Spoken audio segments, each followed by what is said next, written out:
Welcome back into the Lions 24/7 podcast. I am Tyler Donahue. You'll be hearing from my colleagues Daniel Gallen and Tyler Calvaruso momentarily on the show. It is a very, very busy week in Happy Valley.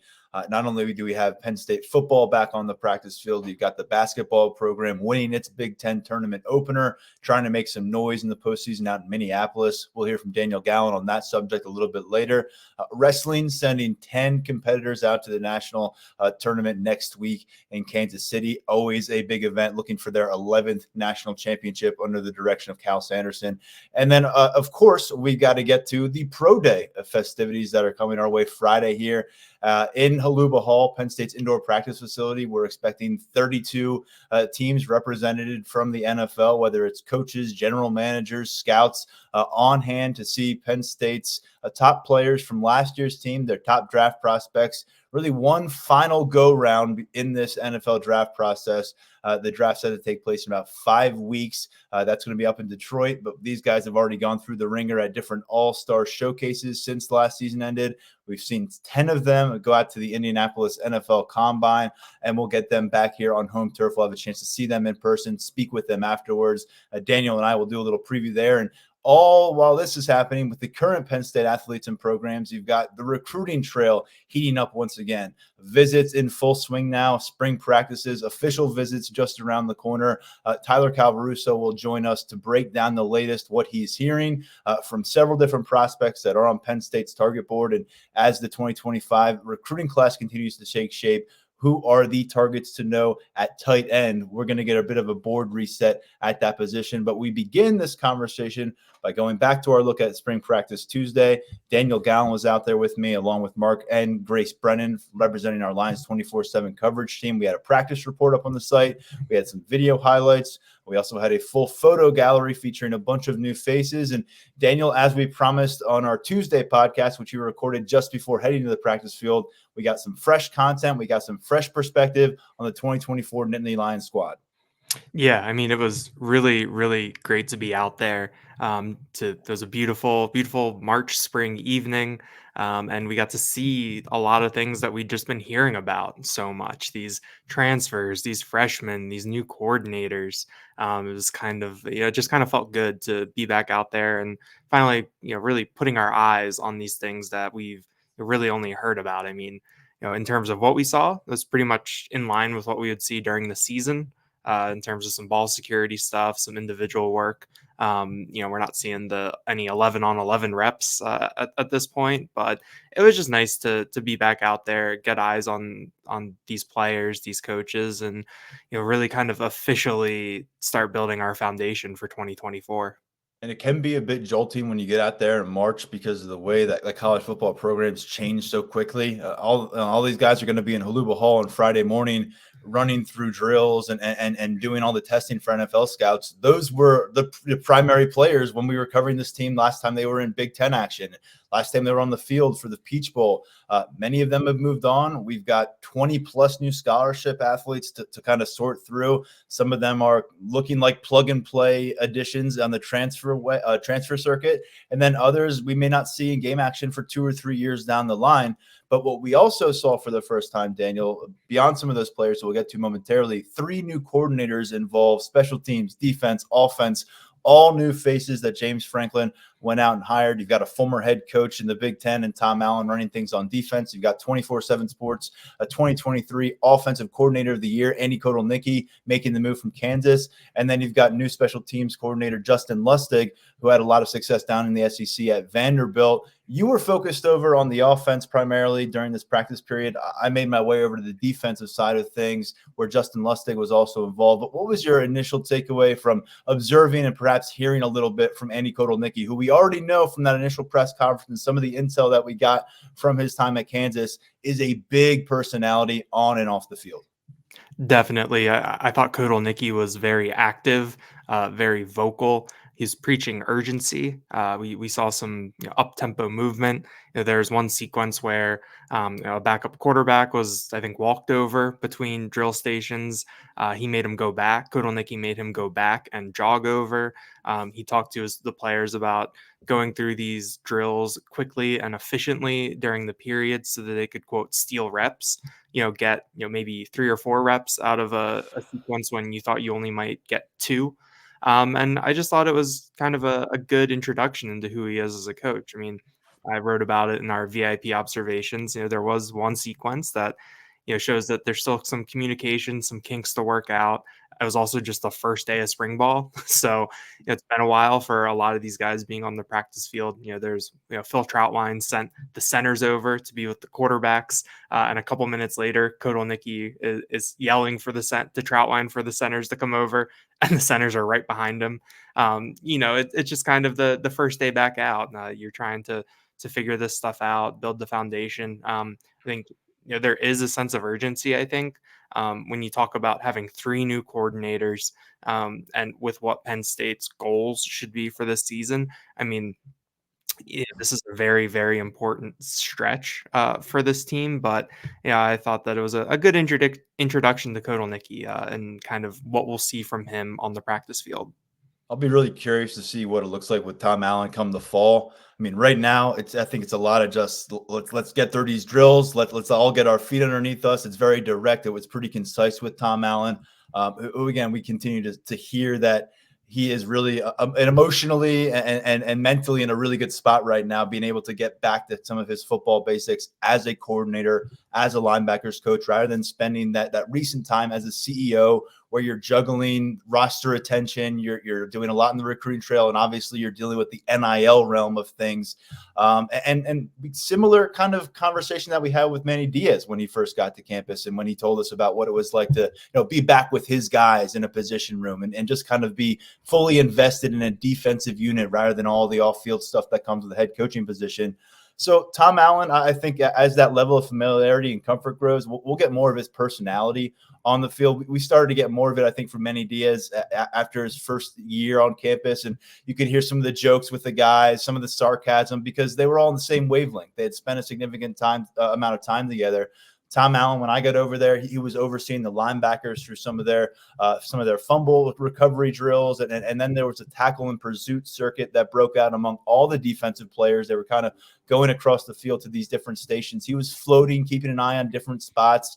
And the vocal guys out there, per usual, Terry Smith, Anthony Poindexter, Deion Barnes. These are guys who are been around the program. It's not like Tom Allen starting from scratch here. He's got a lot of different leaders on that staff already that he can lean on in different spots and tap into for insight and information as he works his way through this first practice period. And then Justin Lustig is also somebody who's going to be out there on a consistent basis working with the defense. He'll be working with nickels, with outside linebackers, kind of the same role that we saw from Stacey Collins in recent years, in addition to being a special teams coordinator. So just seeing those new guys in the field, interesting, and we'll get a chance to hear from them, of course, as spring goes by, maybe pick their brain on how they're settling into things at Penn State. But Daniel, from the perspective of new players, where did your eyes gravitate towards? Again, reminding our listeners that you made a beeline for the offensive side of the field, and I made my way to the defensive end.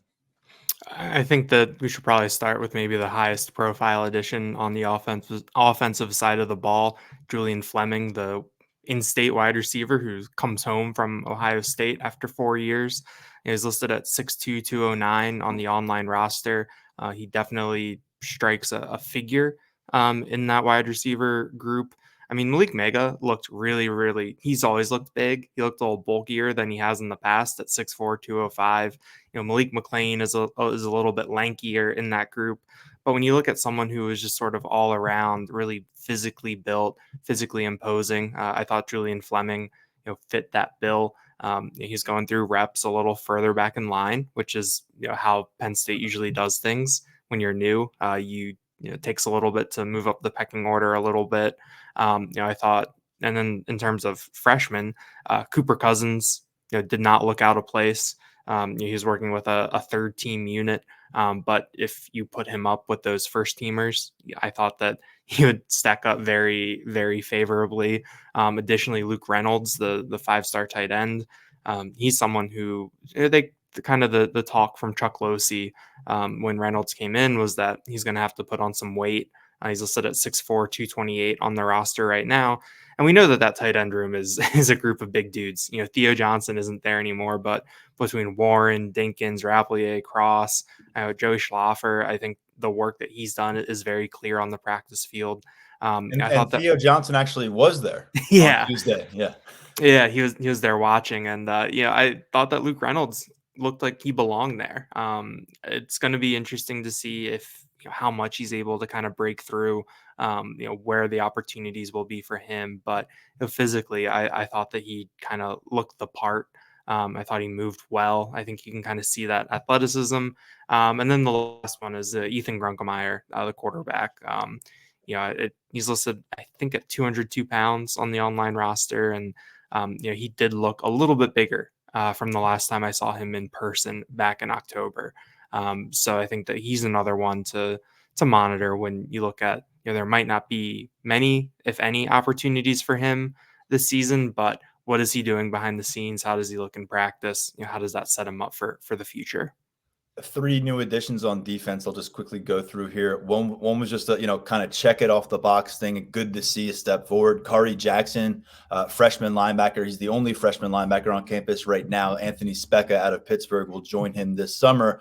But Kari Jackson, really impressive prospect out of Michigan, outside the Detroit area, West Bloomfield High School, was primed up for a big senior season. He had over 100 tackles, over 20 tackles for loss before as a junior at West Bloomfield. He's a guy who spent some time at IMG Academy, the powerhouse in Florida, during his prep career as well. But he was lost for the season with an unspecified injury very early. It was the first half of the first game of his senior season. So we had spoken to him while he was actually making his way to campus for enrollment. We had a story up in January about that conversation, but just following up, he was optimistic he'd get on the practice field for the start of spring ball. He did indeed do that. He was a full participant in the area that we watched, wearing number 30, playing in the linebacker position, a guy that I don't expect to see much on Saturdays this year, but should be a big year for him in terms of carving things out and getting his feet underneath him after missing some time.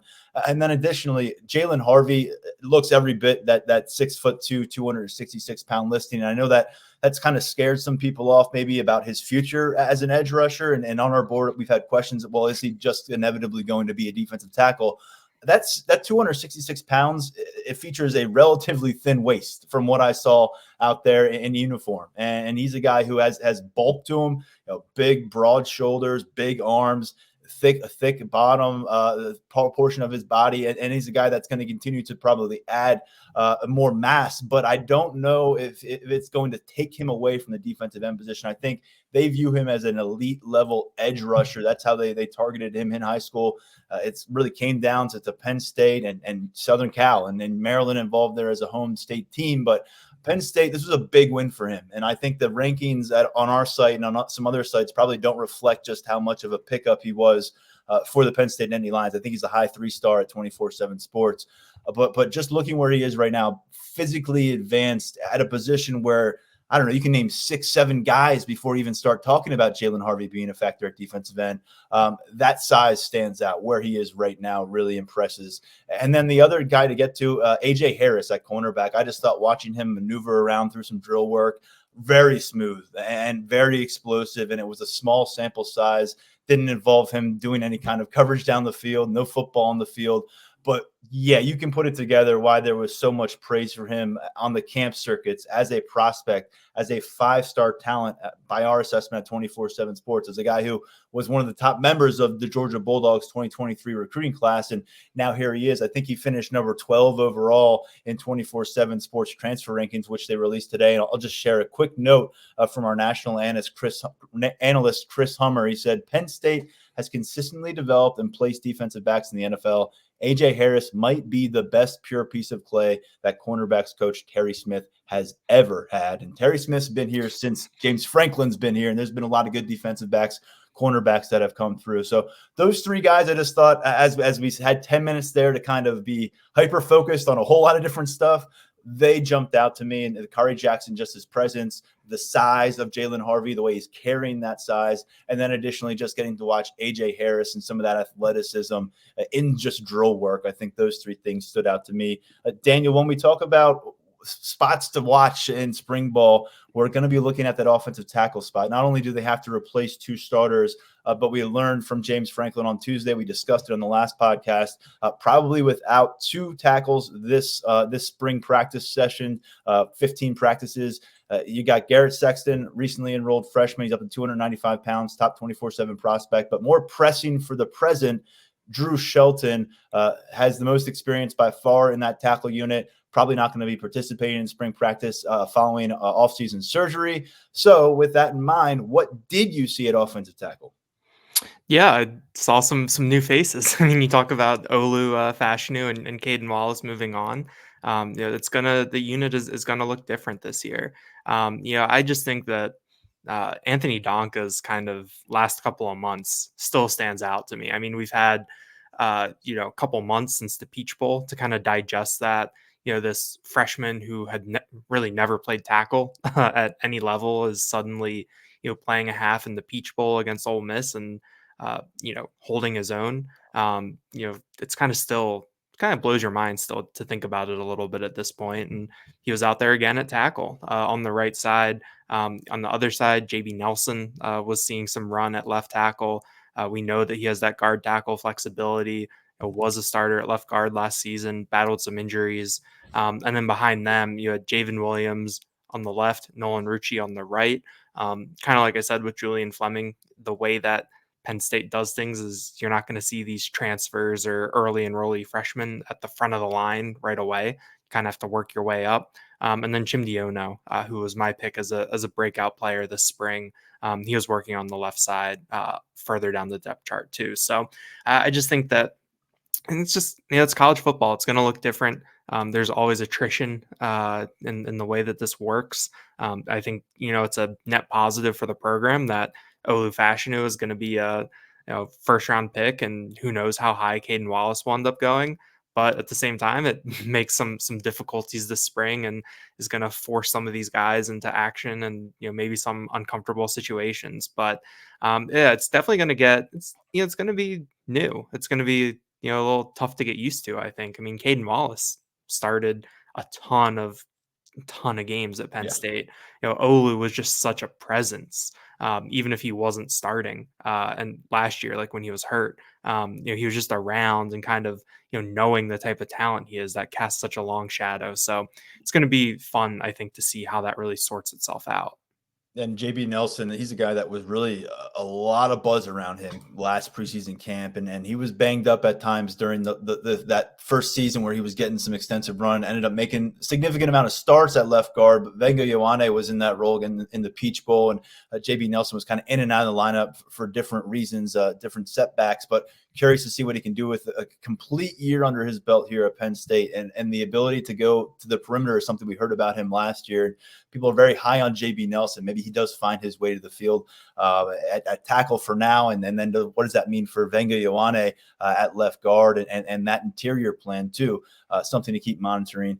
Just a few other notes here from our first look at practice. We saw some new familiar names in new places, I should say. Abdul Carter, of course, the headliner there, making the transition from defense to defensive end from linebacker after a couple impressive seasons at linebacker, where he was a first-team All-Big Ten selection last year, freshman All-American in 2022. He went from being the biggest, baddest dude in his position group to kind of just being another one of the guys physically over at defensive end. He's right in that same frame, 250 pounds. That's not far off from where Adiza Isaac and Chop Robinson were last year, but you can see that physical development will continue to come, and naturally he's in a good place for that. And Lamont Payne, you've talked about this in the past.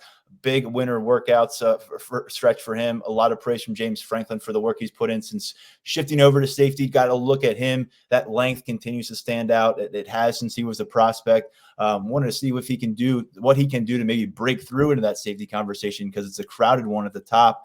And then Tyrese Mills, let's keep an eye on him. He was working as a linebacker on the outside when we saw some defensive work. There's a bunch of box linebackers, it seems, for this group, but not a ton that we're pegging toward the outside definitively. Dom DeLuca is one of them. Kavion Keys is going to get some run there, it appears. But Tyrese Mills, who has history as a safety at the junior college level, has history as a safety here at Penn State, now playing linebacker. He's a few years removed from his time at Lackawanna College. Big moment for him, big spring for him, and just someone else to keep tabs on. We'll have a lot more information coming out of preseason camp, of spring practice over the next few weeks. We'll get a chance on a weekly basis to hear from James Franklin and a variety of players we anticipate. So that'll be a lot of fun. Daniel, anything else to add to the end of this conversation before we turn the page and get to another topic? No, I mean, I think that you really covered it. It's just kind of, seeing how these pieces have moved around a little bit, seeing guys in new places, and how exactly this is all going to fit together. I'm really looking forward to getting the chance to talk to Andy Kotelnicki, Tom Allen, even Justin Lustig, to kind of, really, know what some of the thought processes are behind what we're going to see over these next couple of weeks. Daniel, we got to get into a little bit of a preview for Pro Day. This is going to be old news in a hurry. So if you're listening to this on Friday afternoon or beyond, just go check out the coverage at Lions247.com, because by then we'll have the results. We'll have some conversation with some of these NFL draft prospects. But when we look at this collection, 10 of these guys were on the NFL Combine list, Daniel. Several of them have had an opportunity to compete in all-star showcase events. And for a few of these guys, some who weren't even at the Combine, this is really all the eggs in one basket kind of an opportunity. We will be there bright and early before 9 a.m. on Friday for Pro Day. We'll have live coverage throughout. But when you look at this list that we anticipate to be participating, and there are some, I guess, lingering medical questions we have about what people will be doing and to what extent, who do you think is riding significant momentum of the positive variety into this portion of the pre-draft process? I think you got to start with Chop Robinson. I think that he really showed out in Indianapolis with his testing. I think that we've seen him in kind of the 20s, like maybe even late 20s sometimes in these mock drafts. I think that he probably pushed himself up maybe into the late to mid teens, definitely early 20s. I think that there's going to be some, I think, fit with him, some scheme fit at the next level, but I do think that his athletic traits are really undeniable in a lot of different ways. And I think that that's something that bodes well for him. I think Olu Fashanu, I thought that he had just a very solid week. I think that it was just one of those performances where he kind of showed up, did what he needed to do, and get out. Joe Alt, the Notre Dame tackle, was kind of the star of the offensive line group, and he probably moved ahead of Olu as the number one offensive tackle in this draft. But that's just such a premium position. We know what Olu is. I feel like he has such a high floor that he's still in a really, really good space. And then you look at Daquan Hardy and Theo Johnson, just tested so well. Hardy posted on Instagram that he was disappointed with his 4.38 in the 40. We know that he can go faster than that. We saw what Theo Johnson did. These just very raw, stats that show his explosiveness. I mean, you factor in that he was doing it at 6'6", 259. I mean, those two guys, kind of the different spectrums of body types and athletes that Penn State has put out, but both of them really showing up. I think they both really helped themselves. And I think Caden Wallace has just continued to have a solid pre-draft process and, kind of assert himself a little bit more on that stage. How about Adiza Isaac? He had such a strong Senior Bowl experience. It felt like every day he was flashing on the practice field, and his stock was on the rise. And then got out there to Indianapolis, and you start to look at among his peers at that position. And the edge rusher group is always a stacked position, it seems, on a consistent basis. Chop Robinson's part of that conversation, of course. And you kind of do the comparative analysis on the testing numbers, and it seems like maybe among this unit of guys who have put themselves in a good spot, he'd give himself another boost by maybe building off some of those results with testing on Friday. Definitely. I think Adisa Isaac is someone where you really get into kind of all the different parts of the that you have to marry together during the pre-draft process. Because I'm not a film eater, but I thought that his film last year at Penn State probably reflected well on him. I thought that what we were hearing out of the Senior Bowl, how he was doing in those one-on-one settings, I thought that that was really good for him in this process. And then you have the testing, which play speed and track speed are two really different things. So I think it kind of comes down to how NFL teams value those different things. But, I think that, guys talk about pro day versus the combine. And, when you're at pro day, you're in a familiar environment. You're kind of back home. The routine, I think, is a little bit more familiar. When you're in Indianapolis, everything is so regimented. You're on someone else's time pretty much the whole time you're there. It's a little bit more of an antiseptic environment, just because you're spending most of your day in a convention center, going between meeting rooms before you go over to Lucas Oil Stadium. So I think that Adisa Isaac is probably someone where, when you're in those, that familiar confines. I think that turf in Haluba Hall always seems like it's pretty fast. So I think that he's someone that if he puts together some good numbers at his size, that I think that it'll just make him an even more attractive NFL prospect. We all know how much pride Penn State takes in its strength and conditioning efforts. Of course, Chuck Losey leading the way. James Franklin is the guy, though, that you'll see, putting out the 4-3 with his fingers, and he takes a lot. His face lights up with some of those results. And we've seen some guys put up big testing numbers that have helped boost their stock and make them a little bit more money on that initial NFL contract with what they've done in Haluba Hall over the years. From kind of at the opposite end of the spectrum, players who right now, what are we at, 5-6 weeks until this draft takes place? Time is getting short to really get an uptick on your draft stock. And to this point, it's hard not to focus on Kalen King in that conversation. But to another degree, and because of availability in this case, largely, Johnny Dixon also has plenty to prove. Remember, we haven't seen either of these guys in game action since last November. Both opted out of the Peach Bowl, and it seems like their winners have provided more questions than answers regarding what lies ahead for their professional prospects. Definitely. I think with Kalen King, you looked at some of the times that he was putting out at the combine. I think that he had a 4.6 140, which was the second slowest of all the corners who ran. But he did, I believe it was his short shuttle, was one of the best there. So he still showed some good short area quickness. I think with Kalen King, he's probably someone who, so I guess maybe some of the tape against like Marvin Harrison Jr. last year and some of these times might raise some red flags. But this is where the interviews come in, where what is he telling these NFL teams? What is the information that they're getting? They have the complete picture. We have kind of this very we're on the outside looking in a little bit, so there's some projection and assumption there. But I do think that in terms of just kind of the raw numbers, because we do know that certain NFL teams, kind of just like how Penn State does things on the recruiting trail, you have different benchmarks in terms of height, weight, speed, different testing things that kind of make guys more appealing to you than not. So I'm curious to see what Kalen King does tomorrow, what that looks like. I'm also curious what he'll say, because the Peach Bowl answer was we don't really have an answer on how that process went down. Similar with Johnny Dixon, how exactly that happened for him.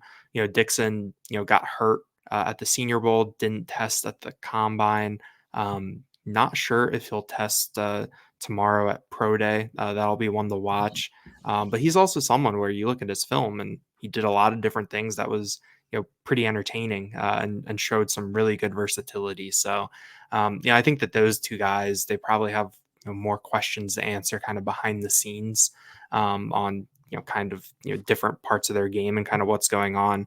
And then Hunter Norzad didn't test at the combine either. He did the bench press and ranked pretty high, but he was able to get a full complement of reps at the Shrine Bowl. I think he got probably even more than his fair share because of some injuries on his team out there. I think he really helped himself there. So I think that of the guys who didn't do that much at the combine, I think that he kind of has the least amount of questions entering pro day. Yeah, Hunter Norzad, second team all conference at center, and in his first year starting at that role, a guy who played tackle at the Ivy League, started at left guard for Penn State in 2022. A really interesting college football career for him. Another guy to monitor who had a chance to go to the combine, we'll look to build off of that, is Curtis Jacobs, linebacker. I think we mentioned everybody else who's been involved. There are a few players, though, who did not get that combine invitation. Not everybody does out to Indianapolis. 10 is a really big number, in fact, but a former starter, a former team captain, and Keaton Ellis, the former local blue chip prospect who came to campus, made an impact early as a cornerback, ended up emerging as a starter at safety for 1 year, and then last year was a backup there.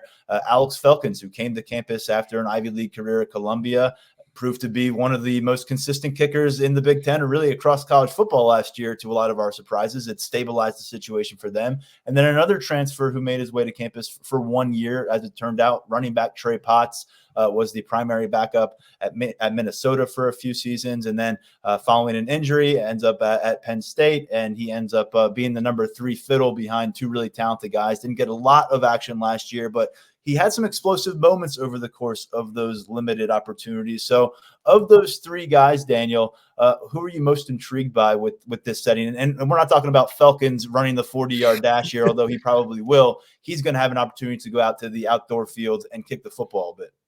Yeah, I think all 3 of those guys kind of have their own, different cases to make at the next level. I think that Trey Potts is someone who kind of did it all last year. That if you're going to make an NFL roster, and if you're someone like Trey Potts, you're going to be at the bottom. So you're going to have to do special teams. You're going to have to contribute wherever you can, and I think we saw that from him last year. I think Keaton Ellis is. I think.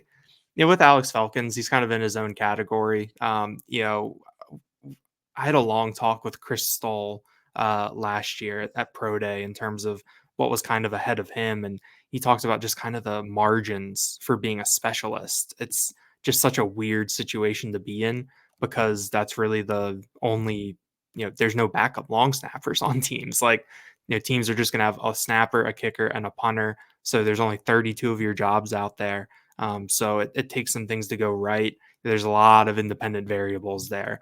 But I do think that Alex Felkins is someone who, given what he did, it wouldn't be a surprise to see him pop up as an undrafted guy, and get a shot, at least in a camp somewhere. But I think with Keaton Ellis, we saw a year ago, Sean Clifford didn't get invited to the combine, ended up being a 5th round pick.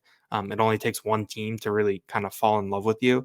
I think we know that Keaton Ellis is going to interview really well behind the scenes. And we know that he has a lot of experience from his 5 years on campus. He played both safety and cornerback.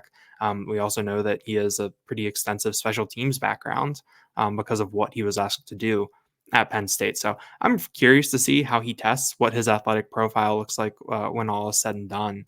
But I think when you look at kind of pure numbers, teams will have, it seems like, 1 billion defensive backs in a training camp, in a tryout situation. So I think if he can put his best foot forward, he can catch somebody's eye and at least have a shot, after the draft or even late in the draft. And I think that if you're someone like that, that's kind of all you want out of something like this.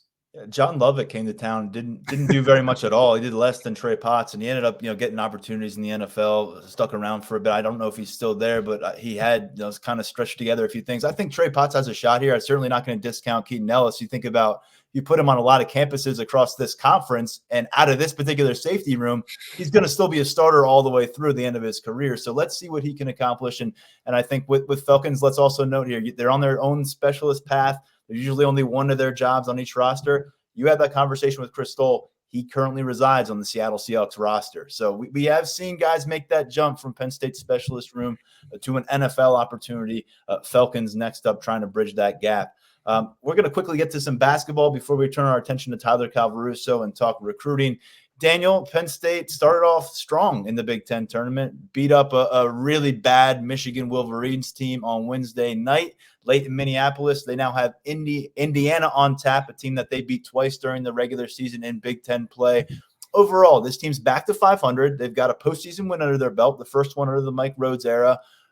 What are you feeling about how things are coming to a close? And by the time we pick it up for a second podcast, Penn State will have either shocked the world and won the Big Ten Conference Championship, or their season will have ended short of a Big Ten title. But we'll talk about that when we get to it. Yeah, I think big picture, kind of independent of what happens Thursday night against Indiana. I know that some of our listeners are going to get to this on Friday or over the weekend. I just think you've seen the growth and development in this program. I think these last two wins against Maryland and Michigan, coming on the heels of blowing a 20-some point lead in the first half against Minnesota on the road earlier this month. I think that that's something where you can kind of just pack it in, tail between your legs, and you kind of call it a season, especially at that juncture. But you saw them put together two pretty impressive wins. And the thing that was most impressive to me was that against both Maryland and Michigan, Penn State got out to a lead. And then there were these moments where it would kind of be like, oh, is it happening again? Are they going to do this again? Another double digit, lead lost in the second half. And both times it didn't. They kind of, maybe got reeled in a little bit, but then they pushed it back out. That game against Michigan was in the single digits for the last, or in the double digits for the last, I think, nearly 6 minutes until a Michigan walk on hit a shot at the buzzer. So they were able to distance themselves, keep themselves at arm's length. So I think from a mental side, that goes a lot of credit to Mike Rhodes for how he's been molding this team, how he's been developing them, and to get this kind of response from them. I think that just kind of shows the growth over the course of the season. As Penn State was preparing for this tournament in Big Ten action, Mike Rhodes had a comment. You wrote about it, about the team playing with house money at this stage. Talked about them getting back to the 500 mark. What can be accomplished here, whether they beat Indiana tonight or not, and whether they move on and try to duplicate their surprising run to the Big Ten title game last year. What still lies ahead here potentially for Penn State? I know the college basketball postseason can be a real problem trying to figure it out, especially here in mid-March. But based on what you've gathered, what does this Penn State squad still have to play for, aside from just feeling good about the way they finished year one under Mike Rhodes? Oh, Mark Brennan has done a great job keeping up on this on Lions 24/7 for us. But right now Penn State is 16-16. If they beat Indiana, they'll be 17-16, and that'll essentially guarantee them to be at 500 or above whenever this Big Ten tournament run ends. And it's kind of an unofficial cutoff in the NIT that you need to be at least 500 to get the invite. I think that you look at some of the teams that are ahead of Penn State in some of this NIT bracketology. There are a couple teams that, I'm not going to name names, but might want to pack it in and not play in the NIT given how their seasons have gone. I might have gone to one of those schools for undergrad. But so there, some slots could open up. You got to deal with bid thieves. Just kind of everything else that goes into it. But they'll at least be in the conversation, I think, for sure, if they can beat Indiana on Thursday night. And that's a really good testament, I think, to what they've been able to do, how they've been able to do things. I know that Mike Rhodes, he's tipped his hand a little bit on some of his motivational tactics this season, and I think that he kind of showed us that us against the world is one that he likes to use. He also cited the Ken Palm projections that at one point this year had them losing 17 straight games, or at least 17 straight games where they wouldn't be favored to win or predicted to win. I think that he kind of internalized all that a little bit. He gave us, if you're not with us, you're against us, and we're fine with that. I do have to show that, let the record show, I picked them to finish 10th in the Big Ten this year. So my expectations were a little bit higher than some, but I just think that he's done a good job of kind of molding this team, in his mindset, getting them to develop, and just, I think, putting themselves in this position is a really good testament to them. Last year, Penn State logged their first NCAA tournament appearance, and since 2011, a 12-year span. If they were to end up in the NIT, it would be their first trip there since 2018, when they went the distance and beat Utah in the championship and took the NIT title that year. They also won the NIT back in 2009. Daniel, we're going to close up there. We'll let you get back to the coverage. I know you're also going to jump into the Saquon Barkley press conference as he is introduced as a Philadelphia Eagle. So more coverage coming from Daniel on the basketball beat, whether win or lose against Indiana. There'll be a lot to talk about and write about. Daniel has you covered along with Mark over at the site. And then, like I said, we'll all be back at Haluba Hall tomorrow morning, bright and early. So follow our coverage from Pro Day. It's going to go throughout the morning into the afternoon. Daniel, myself, Mark, and Grace Brennan. Appreciate you, man. Yeah, thanks. It's a really fun week. It's March. We got the conference tournaments on the monitor. The weather's great outside. Can't ask for much more than that. All right, let's dive into recruiting now with Tyler Calvaruso. Been a couple weeks. I was on vacation last week. Recruiting never goes on vacation. So naturally, when we bring you back, we've got some things to catch up on. Thanks for giving us some time, sir. No, I appreciate you having me back on, man. It's good to be here. And yeah, we definitely got a lot to catch up on multiple fronts. So it's going to be a fun chat. We're going to reset the board at tight end. We're going to look at some of these official visits that are brewing now for later in the spring. We'll talk about some of the marquee visitors already on campus through just one practice. And additionally, who's heading to town here in the month of March and beyond as these spring practices draw prospects. But let's begin by circling back to something that happened when we were away. Penn State's recruiting class in the 2025 cycle, down one man. Defensive back Omari Gaines out of New Jersey, no longer a member of the 2025 class. And Tyler, I'll let you take the microphone here. Explain it just a bit more for our listeners.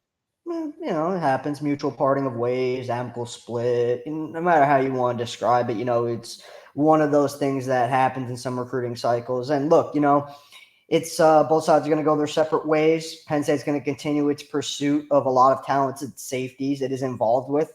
Omari Gaines has a bunch of solid offers. He's going to search for a new place to play. Sometimes things just go this way where, player and program want different things or, see things differently. And it is what it is. Penn State, like I said, they're going to keep rolling on the recruiting trail. And Gaines is going to be a busy man on the visit front this spring and summer as he looks for a new school. Solid player. I was talking to our guy, Tom Loy, who saw Omari in person down at a 7-on-7 over the weekend. He was looking good out there. So, you got to hope that he's got his best football ahead of him. But Penn State's going to stay involved with the top DBs on its board moving forward. And that's kind of really all it is. It's just one of those things that happens. Yeah, Gaines is a guy who committed pretty early in the process. We had a chance to see him at Penn State prospect camp last year. And he's working with safeties. It kind of came across as a bit of a positionless prospect at this point in his career. But we'll monitor and see what lies ahead for the Garden State native. Penn State moves forward, 11 commitments on board in a class that ranks 5th overall nationally by 24/7 Sports. But there is a lot of room for growth here, and we're seeing that through early portions of spring practice, Tyler. Penn State making a priority to get prospects into town, get them around the program, get them on the sideline for some of these practices. We spotted a few of them over at Penn State's first practice. I know that you and Brian Doan have caught up with some since then. What stood out about that initial wave of visitors that came through Tuesday? Definitely the first day of what's going to be a busy spring on the recruiting front, as is always the case. I think more than 60 recruits have already confirmed that they're going to be visiting at some point during the spring. That counts the guys who have already been to campus. You mentioned that first group of visitors for Tuesday's practice. It was a pretty impressive group. You had some in-state prospects and Larry Moon from Aliquippa, the 2027 corner. You had Davion Taylor from Pittsburgh, who's a 26th backer who's pretty high on the board, has been to Penn State a bunch early in his recruitment. But it was the 2025 guys who really headlined the afternoon. You got top 24/7 passer and Malik Washington from Archbishop Spalding down in Maryland back in town. And, Matt Zollers has dominated the quarterback recruiting conversation as of late. He is Penn State's top quarterback target right now, but the Nittany Lions have remained heavily involved with Malik Washington. And that was reiterated to him as much when he was in town.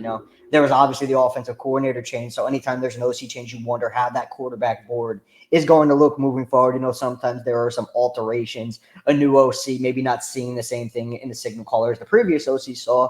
But Andy Kotelnicki remains pretty high on Malik Washington. Washington liked what Kotelnicki's offense looked like, just the overall energy that he was bringing to the practice field. And from his thoughts on James Franklin, it's kind of what it's been throughout the course of his recruitment, right? It's been the similar sentiment.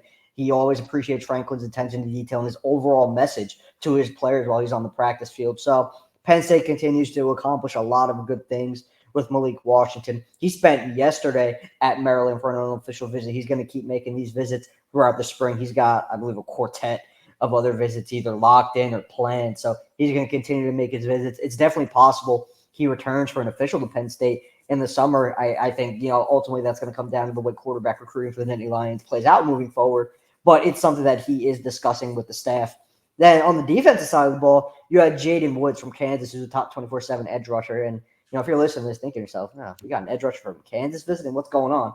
It kind of goes back to what we've been talking about throughout the cycle. there's just not a ton of high-end available edge rushers in the region this year. And that has caused Deion Barnes to take a more national approach, and that nets a guy like Woods making it to campus. But there's a little bit of uniqueness in this recruitment in the sense that Jaden Woods' father played at Kansas State at the same time James Franklin was on the staff down there. And Franklin played a pretty big part in his recruitment, as a matter of fact. So there's that familiarity there, and that familiarity kind of has Penn State, I'd say, as a little bit of a sleeper. You know, I think it's definitely possible that he returns for an official visit. Woods is going to make a ton of spring visits throughout this month in April. So how those visits play out will probably go a long way in determining what his OV schedule winds up looking like. But between that familiarity, you know, the fondness of Franklin, and really Woods bonded and meshed well with Deion Barnes while he was in town, and he liked what Barnes was selling on the practice field, just the way he was interacting with his guys. So this is probably one to store away and, you know, keep in the back of your mind moving forward. It's not a prospect from a place that Penn State, you know, traditionally wins a lot of recruitments or goes in to recruit a lot, but they're going to be involved in this one. And something else to keep in mind here with Malik Washington, we saw him at the Elite 11 Regional and State College last summer. That regional event is back in State College this year. I believe it's May 19th. So maybe kind of a built-in opportunity to get the four-star quarterback out of Maryland up here around campus again. And a lot of those guys who were at the Elite 11 camp did do some double dipping, checked out Penn State's facilities and stuff. So nice opportunity maybe for Penn State. So some early names there who have made it to campus, had an early look at some of the new staff interacting with the players out there. Looking ahead to this weekend, Penn State's on the practice field once more before then, but what is brewing? Because it seems like, and as you'd imagine, for high school kids, a lot easier to get to a campus on a weekend than a weekday. Saturday's shaping up to be a pretty significant one. Yeah, most definitely. I mean, even today, you know, here on Thursday, there are some significant names on campus. You got Khalik Lockett, who's one of the best receivers in the 2025 class. You got Andrew Olish, the in-state standout, who's established himself as one of the better tight ends in the 2025 class. Mario Nash is an offensive lineman from Mississippi who's been on the board. There's some 2026s from Florida. So even before this weekend, you're just continuing to see Penn State kind of stockpile these solid visitor groups. But Saturday's looking like the first big day of the spring, specifically in the secondary. There's going to be a lot of interesting corners and safeties on campus for Penn State. Brandon Finney is arguably the biggest name. Jalen Blair is going to be there too. But I want to focus on Finney in the sense that, you know, he has stockpiled a lot of good offers here in his recruitment, really since December, which is when Penn State jumped in. His stock it's up there, man. His speed is elite. He's just looking like one of the better corners in that 2025 class. At least that's how I think it's going to play out when it's all said and done. He's getting back to campus. He has an official visit locked in. And this is probably one of the biggest visits of the weekend for Penn State, just given what Finney's recruitment is looking like. You know, Notre Dame jumped in with Finney recently. I think that was a pretty big offer in his recruitment, one that's going to give him a lot to think about. So the Fighting Irish are right there now. Georgia has offered. South Carolina has offered. Oregon has offered. The list kind of goes on and on. So he's one of the more important visitors of the weekend. I mentioned Blair, who just continues to make his way back to campus, and he's going to be back for an official visit in June. So this is another opportunity for the staff, Anthony Poindexter and the rest of the group to just really continue asserting Penn State as one of the favorites here. We continue to hear a bunch of good things about where Penn State stands with Blair. That's just going to be one of those recruitments where Penn State is involved all the way till the end. You know, the Nittany Lions are not going to drop out of that race. They're going to be under heavy, heavy consideration from the North Carolina standout moving forward. You know, running back, you know, shifting over to the offense side of the ball. Bo Jackson, top 24/7 back from Ohio and Cleveland. He's going to be on campus. You got the speedy Darian Williams, you know, a guy who popped up on the board with an offer during the fall, has previously camped for the staff. You know, his speed is a point of intrigue. There are tiers on that wide receiver board. You know, Williams, you know, still trying to figure out where exactly he fits in on that in terms of, you know, hierarchy and things of that nature. But his speed is definitely appealing to the Penn State staff. And some more recent additions to the list that we've had, you know, just circling back to defense. I mean, Amari Wallace is one of the best safeties in the 2025 class from Miami Central. Corey Costner is a name who has popped up a bunch. He's going to be back in town. Really versatile athlete from Maryland. Does it on both sides of the ball for his Perry Hall team in Baltimore. You've got Deshaun Stewart from DePaul. You know, Penn State already has a DePaul guy in his 2025 class in the O-line, Mike Troutman. Deshaun has an official visit locked in, so this is going to be the first of multiple trips to Penn State he has coming up. And then you've got Alex Graham from IMG Academy. He's a top 24/7 corner. Another one of those defensive backs, and this has been a theme with Penn State's really secondary recruiting so far this cycle. You're seeing a lot of guys who can play corner and safety. Alex Graham, he's one of them. Detroit native. He's prepping at IMG, right on the cusp of that top 24/7. I believe he's in the 240s, and he's another really solid prospect Penn State likes. He's kind of narrowing down his list. He's going to be getting back to State College for the first time since he visited for the whiteout. So that's another important visit. That's a lot. That's a lot of important visits that you just referenced. And it tells me that Penn State is not wasting any time to get it going here on the recruiting trail, as they also juggle installing a lot on the practice field with new coordinators and just a lot to deal with and manage. But they've got a big staff for a reason, and it continues to get bigger, it seems, on an annual basis for moments like this during spring ball when you've got so much going on. We're going to get back to one of those names momentarily. You mentioned that Andrew Olesh coming to campus, a top 200 overall prospect, a tight end from Southern Lehigh High School here in Pennsylvania. But before we talk about that tight end board, let's talk a little bit more long-term between now and the blue-white game, because there is another date to circle on the calendar. You made it very clear that just about every practice is going to have a recruiting ramification for the Nittany Lions. And this week, I'm not saying it's a slouch of a list, but it feels like something really big is brewing for the final Saturday of this month, the 29th of March. That and the blue-white game appear to be on the horizon, at least, really important, notable dates for Penn State as they build out that 2025 class, lay foundation with 2026 and 2027 guys. Yeah, before I dive into that March 29th group, there's a guy I glossed over for this weekend. That would be a top 100 defensive lineman, Darren Eichenigbaum from New Jersey. He's right behind Trent Wilson on that interior defensive line, defensive tackle board. So that's another big name traveling to town this weekend. But that 29th group, man, it's looking really, really good. And it's a list that is going to continue to grow ahead of the blue-white game. We saw it last year when Penn State had its scrimmage before the blue-white game. There was a pretty impressive group of visitors in town. That's going to be the case again this year. Just looking at the list that we have confirmed here at Lions 24/7, Cortez Mills is a really talented wideout from Florida who's going to be on campus on the 29th.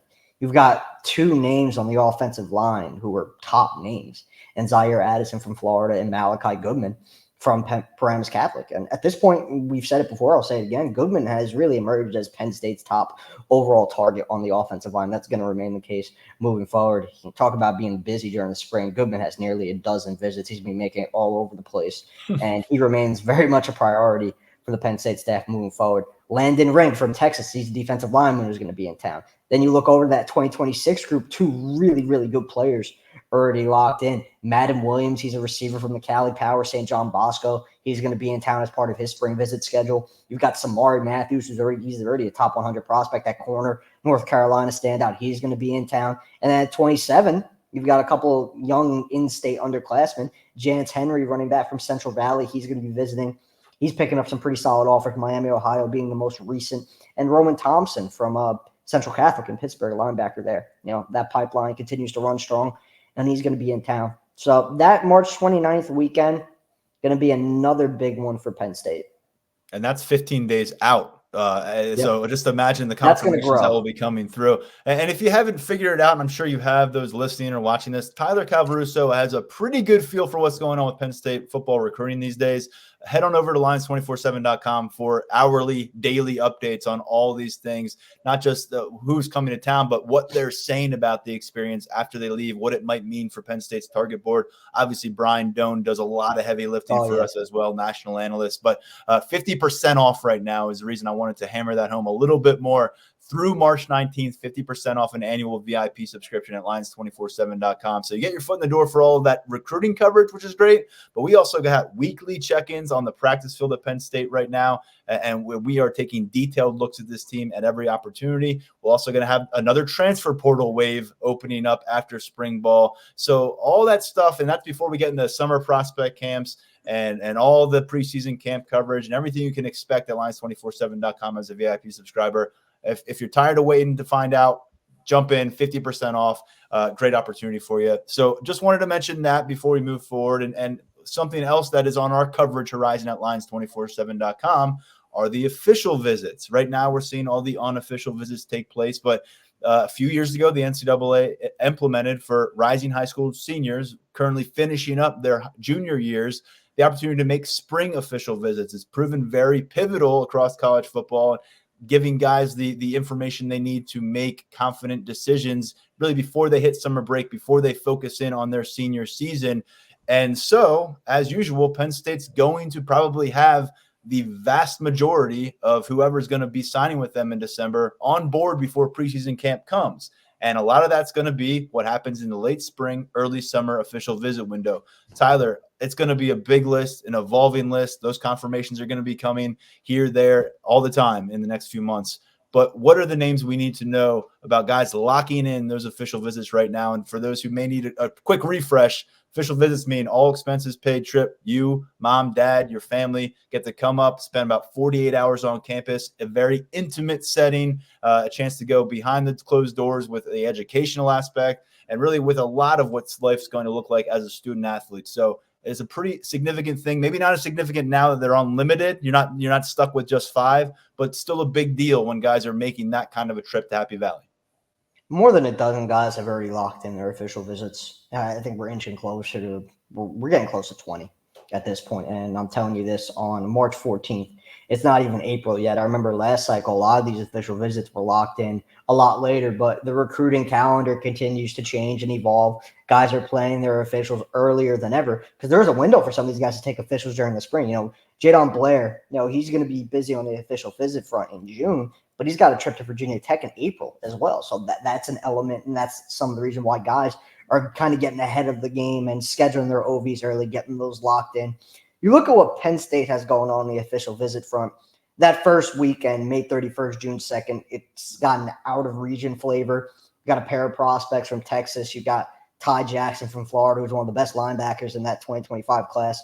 Following weekend, you've got one of Penn State's top receiver targets and Jeff Exner making it to town. That's going to be a big visit. I like where the Nittany Lions are at there. I've pondered a crystal ball pick there.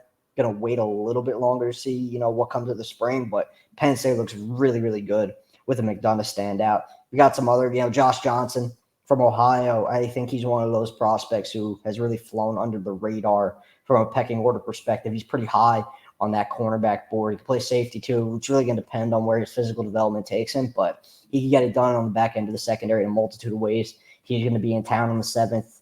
In the 21st right now is the big weekend. That's obviously, it could change. Guys are going to alter their schedule depending on how things play out for them.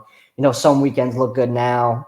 Things change. They have to make some alterations. But as of right now, that June 21st, 23rd time, right before the beginning of the dead period, is going to be Penn State's biggest official visit weekend. 6 guys, actually more than 6 guys, fit over the lines 24/7 and see the latest confirmation. But more than 6 guys already. Nashawn Montgomery's one, Jadon Blair, Deshaun Stewart, Max Buchanan from Seminole High in Florida, Desi Jones, another DePaul guy who is really, really high on the Nittany Lions, Hayden Bradley from Buford down in Georgia. So it's a loaded weekend, man. And it's only going to continue to grow. These are going to be, all 4 of these weekends I'd anticipate are going to be big ones for Penn State on the OV front. So we will continue to monitor that as it comes together. Oftentimes you see the official visit trips, and then you see the young man huddle up with the family, and a decision comes soon after that. Yes. So stay tuned on these names and what their process will look like. Getting back to something I teased just a bit ago is you've been doing a position-by-position series at Lions247.com, not rushing through it, but you just recently popped up with one on the tight ends and resetting that 2025 board. As we've said, this is an area where Penn State can truly have a national reach, a national brand to promote. They have produced 3 consecutive starters as second-round NFL draft picks. We're going to find out what happens with Theo Johnson next month, but his stock seems to be in an improving place when it comes to the 2024 tight end board. And naturally, next year we'll be looking toward Tyler Warren. You think about who's already in that room. Former 4-star players. You've got a new number 1 tight end in the country who just arrived on campus, and Luke Reynolds. And so that leads us to, what's next for Ty Howell and the tight end room? And Tyler, I know it's a national flavor to this conversation. You talked about Andrew Olish as the in-state target, a guy who has skyrocketed in rankings. He has added a bunch of Power 5 offers of late. We'll talk about him to begin, and then branch out with us and talk about where else Penn State focus shifts at this spot. Yeah, Penn State's involved with a lot of the nation's elite tight ends, which is pretty much the case every cycle now with Howell leading the charge, and really doesn't have to look too far. this year for one of the best tight ends in the nation. I mean, Ola, she's inside the top 24/7 now pretty firmly, and it's well deserved. I mean, his athletic profile is good. He's got a good skills. He's got the kind of skill set that appeals to a lot of high level programs, Penn State included. And he's planning on visiting twice before that official visit. We mentioned today, and he's going to be back again in April. And he's still, he's going to go on and lock in his official visit schedule from that point on. And, we're expecting Penn State to get one. But, it sounds great. Penn State's in a good spot right now. But there's a lot of SEC appeal with Olish. Missouri is a school he told me that he likes a lot. Ole Miss is pushing pretty hard. Bama offered, and he's going to be down in Tuscaloosa for a visit during the spring. He recently added Auburn to his unofficial visit schedule. So there's definitely an SEC flavor to this recruitment. A bunch of other programs from the South as well. Miami's involved. They're going to get him on campus for a visit. Florida State just offered. We have to see what comes of that. So it's at this juncture, I'd say it's pretty open. Penn State's done a lot of good things, but he's going to go through his visit schedule, get down, make these trips, check all these campuses out, and see what he needs to see before sitting down and coming together with his official visit schedule. Again, I anticipate Penn State will get one, and the Nittany Lions will remain high on his list moving forward, but it's going to be a battle, and rightfully so, because, he's a really good prospect and a guy Penn State would love to have on board in its tight end room. When you look at this tight end spot, we, of course, have to say, well, Brady O'Hara is that jumbo athlete. We've talked to Brian Doan. We've talked to you about it. Will he be an offensive lineman? Will he be a tight end? That's up for debate. We've got him listed as 6'6", 235. We've seen him at camp working as a prospect. Do you think he's in his own category where there is a chance for Penn State to add multiple tight ends to this class versus just adding one tight end to pair with a jumbo athlete in Brady O'Hara? Yeah, definitely, because I think the projection just continues to, look more like tackle. Again, there's still a possibility he can land at tight end. That's something that still needs to be, finalized and figured out. That probably won't happen until he gets to town. But yeah, I definitely, that tight end board, it's pretty open in terms of who could be welcomed on. Lincoln Cure is one of the top tight ends in this 2025 class that Penn State is pretty involved with. He's a Kansas native, and the general thought with him is it's kind of difficult to envision him leaving his home state. A lot of that has to do with Kansas State doing a really good job recruiting him. But Penn State's in the running for an official visit. I mentioned Hayden Bradley earlier. He's one of those. He's probably another guy who's flown under the radar a little bit in terms of stature on Penn State's board.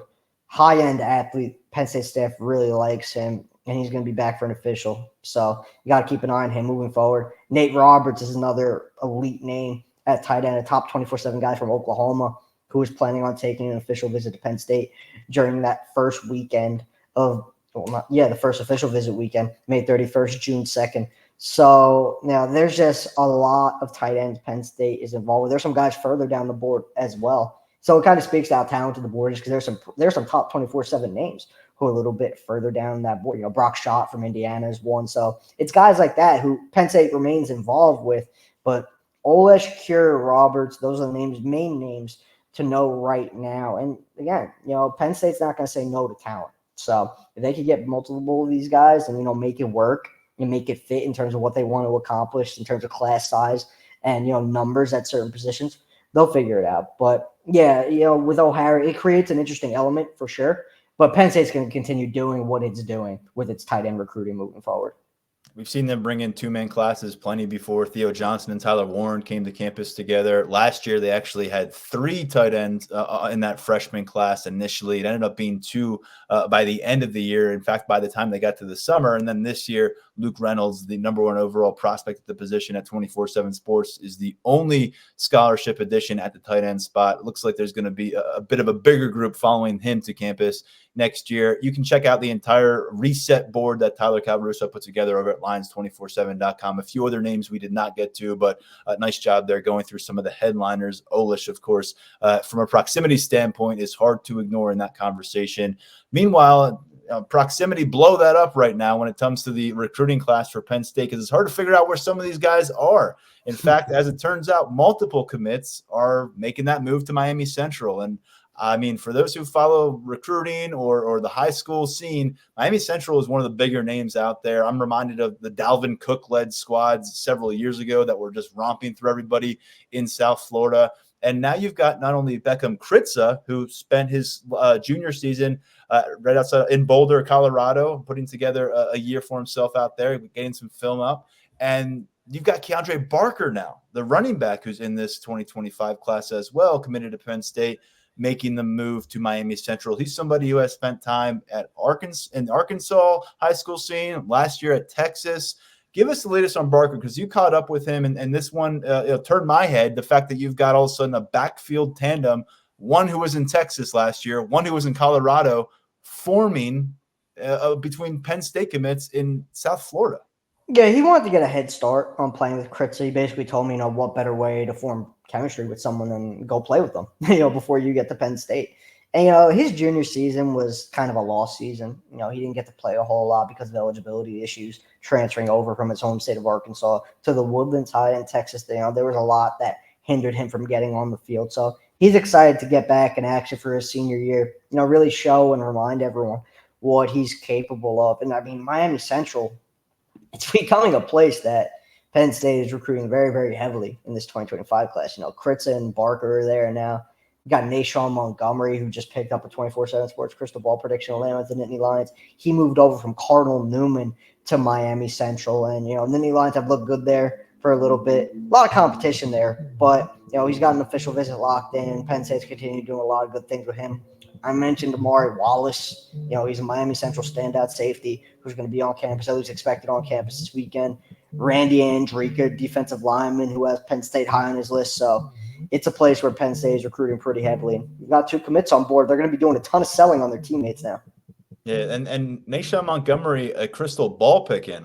You mentioned that Penn State's been working on him at receiver. Now they've got a real, true, tangible presence at Miami Central that he's going to be interacting with on a daily basis down there with Kritza and Barker. But with Montgomery, Tom Loy was the one who submitted that crystal ball. Where is that positivity coming from as you gather? Because we've looked at that wide receiver board, and it just feels like there are dozens of names that we have discussed here on the podcast.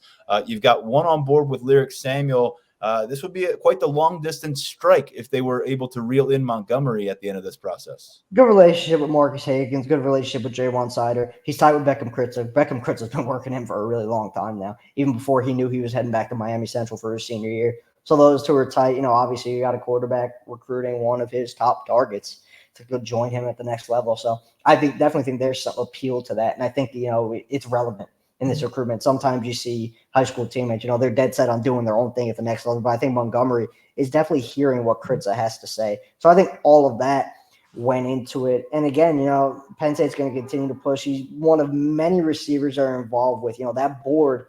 It's jam-packed. And Montgomery's a guy they would welcome on right now. So I just think this one is trending Penn State's way. I think right now that pick going in, definitely understand where it's coming from, because Penn State's been involved with this recruitment dating back to when Montgomery was an underclassman at Cardinal Newman. And, we're kind of reaching those end stages now, and the Nittany Lions are still right there on a high on this list. Florida's going to get an official, so you got to see how that one plays out as an in-state option. Oregon's going to get an official. He's got a bunch of other visits in the works as well. So Nashawn Montgomery, definitely a name to keep an eye on moving forward. Montgomery with over 40 scholarship offers. He's one of a few reasons why Penn State staff and our staff at Lions 24/7 are going to be keeping close tabs on Miami Central here in 2024. Tyler, before we say goodbye, it has been a couple of weeks. Anything else that you want to toss out there for our listeners, or maybe tease about what we have coming on the site, since I already mentioned 50% off between now and March 19th? It's kind of everything we've touched on today. We've got those board resets coming. We've got recruit reactions from all these visits coming. So we're going to be jam-packed with content throughout this month, throughout April, and beyond that, leading up to official visit season preview and everything that goes on with that and everything those official visits entail. So if you want to join in, I definitely encourage you to do it. Now's the best time for it. Before we know it, you and I will be standing side by side, breaking out the sunscreen for 7-on-7 tournaments. Penn State actually announced today they have 3 of them coming our way this summer, 3 of them in June, including 3 big man challenges. So a lot of coverage coming your way at Lions 24/7. It doesn't stop, seemingly, and this guy doesn't stop either, Tyler Calvaruso. Appreciate all the perspective today, and we'll get you on again real soon. Like I said, man, thanks for having me back on. I appreciate it. Always a good time. All right, fantastic stuff from my Lions 24/7 colleagues here on the episode today. Tyler Calvaruso, before him, Daniel Gallen. Again, we are back in Haluba Hall on Friday morning for the latest edition of Penn State Pro Day. 10 of these guys had an opportunity to be on that combine guest list, and there's a few others, as we said, where this is kind of all or nothing for them in terms of impressing NFL scouts. As things unfold, the testing numbers come out, and the interviews take place, and we do expect to speak with several of these former Nittany Lions standouts after the action is done with Pro Day.